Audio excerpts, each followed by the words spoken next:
In this video, I want to show you my favorite art school. This is me going camping, and right on our campsite was this beautiful alcove spot in the lake. The sun filtering in through the leaves, beautiful reflections. In addition to that, there's kind of a built-in composition here. This rock jumps out at me as an obvious focal point, and it's already got a simple shape that looks like this. Then you have this big shape of trees all grouped together, and an overall very long light shape here.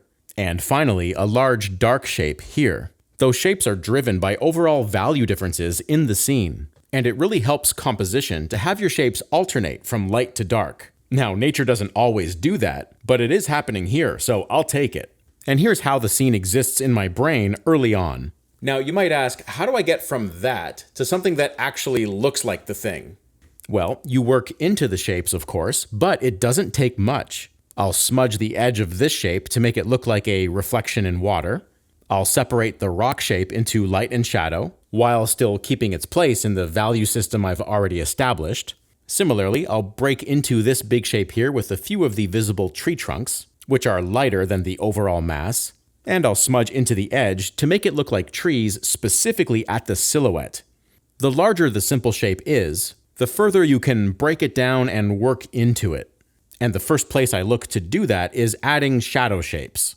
This shape is already dark, so I know that I can go as dark as I want with these shadows and not run into trouble compositionally. If anything, going darker here will help the rock stand out. If you break out of that value scheme, like here, I'm adding bright sunlight shapes filtering in.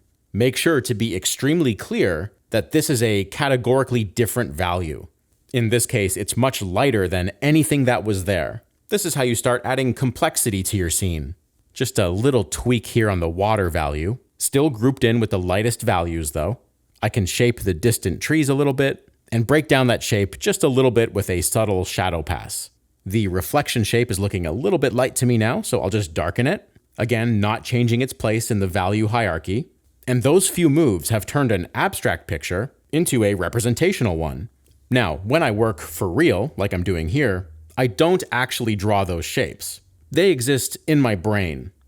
I've solved that problem before picking up the pencil. I'm essentially raising the detail level a little bit from the simple shapes, just to give myself the best possible launch pad when it comes to adding paint. My travel supplies include this handy pencil case roll. I've got some paper towel, a few round brushes, and some white gouache paint. This is my palette of dry watercolor. You just activate these with water.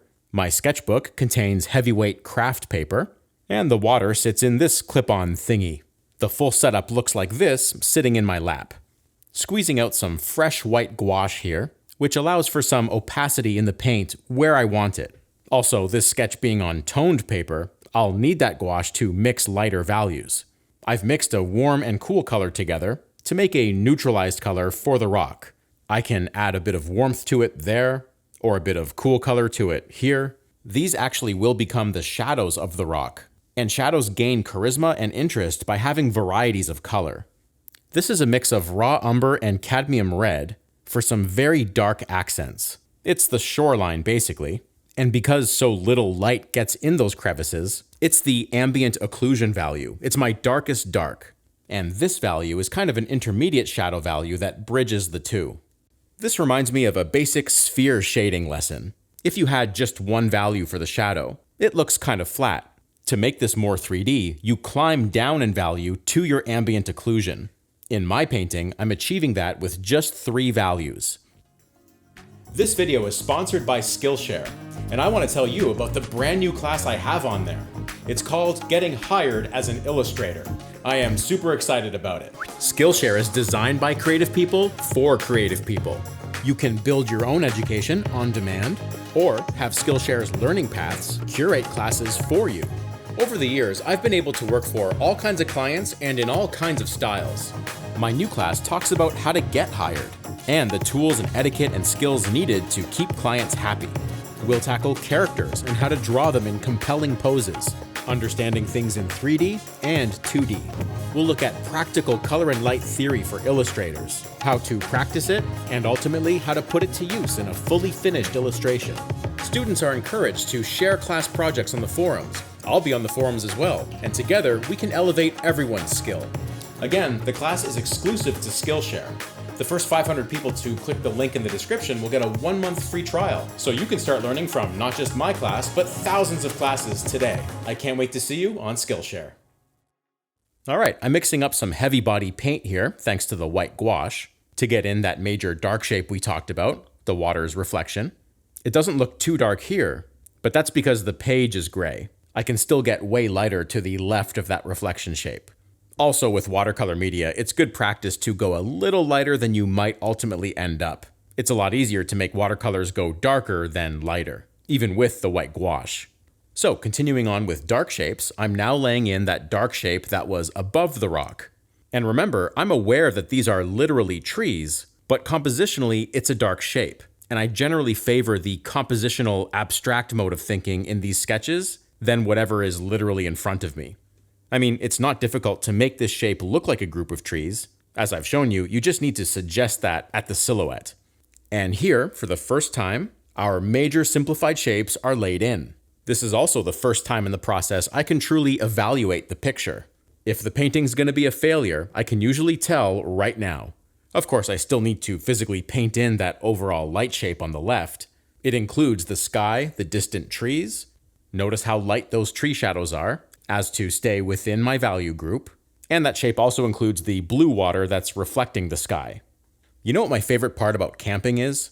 You can clean your brush on your shorts.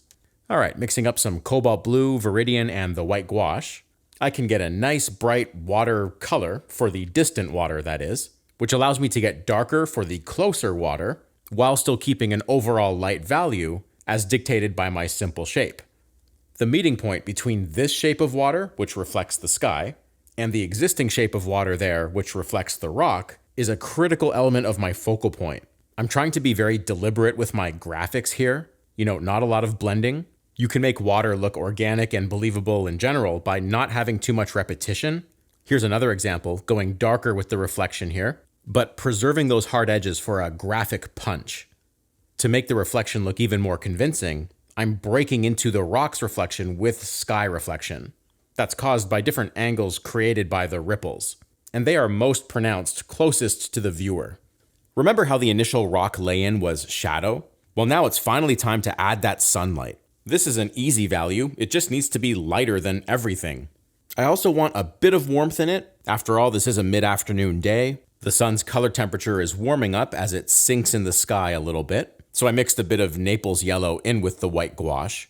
And as you can see, this is a very thick, opaque mixture.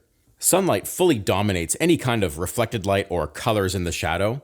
Painting sunlight can typically be done with a very narrow range of color, so I'm good with just this one mixture. The other thing the sun does is it burns you, as this artist will be reminded of momentarily. The sky is the only value that comes close to the sunlight on the rock. It's light, but still the sunlight is lightest. It didn't have to be, but the sunlight plays a crucial role in my focal point here, so maximizing the contrast with the sunlight only plays to my benefit. You might be wondering why the trees are red. There's two reasons. First of all, there are a lot of earth colors in those greens. Dead leaves and pines, wood, dirt on the ground.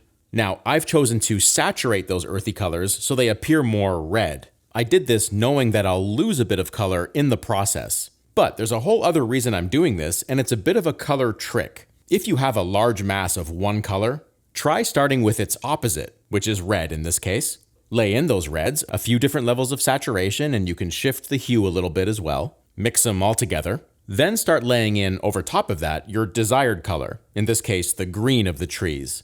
And you might find that the greens start looking way more interesting this way, because you are moving through the color wheel with these mixtures. So that's exactly what I'm doing here. Mixing up my greens, with a bit of gouache in there of course, and overlaying them on my reds. And notice it really helps the green take on a more natural look. Again, it's a bit of free color there because I'm unwittingly creating all kinds of mixtures, just from the simple act of using these two opposite color layers. Anyway, with these greens now on my brush, I'm looking at all these tiny little shapes. Little bits of grass growing out of the water, seaweed, some lily pads. Compositionally speaking, these are tiny little shapes that help populate the center stage. So I'll put these almost exclusively right in the focal point area. Little bits of sun on the tree trunks too. Again, small shapes that break up and give some meaning to that larger mass. I'm imagining this being rays of sunlight raking across the water, but abstractly speaking, it's still small shapes compositionally, which really help add that final layer of interest to a picture. And keep in mind, I've been seeing that detail the whole time. It's been right in front of me. But I've only been able to get to that stage well after my simple shapes were established and working. This is always the best part, peeling off the tape for that final look. Now, not only is that a nice little sketch in my journal, but I used that sketch directly to create this illustration. As you can see, it's the same background, but I've added characters, I've emphasized the lighting scenario. I took what I learned from life, and I've pushed it into an imaginary world. Even though this was a digital painting, I applied very traditional techniques. The entire process of that painting is in my new Skillshare class. The class also has discussions about best practices for getting hired, working with clients, the business side too. So I think that would be a good place to go now that you're finished this video. Use the link in the description. But as always, I'll see you back here for the next video.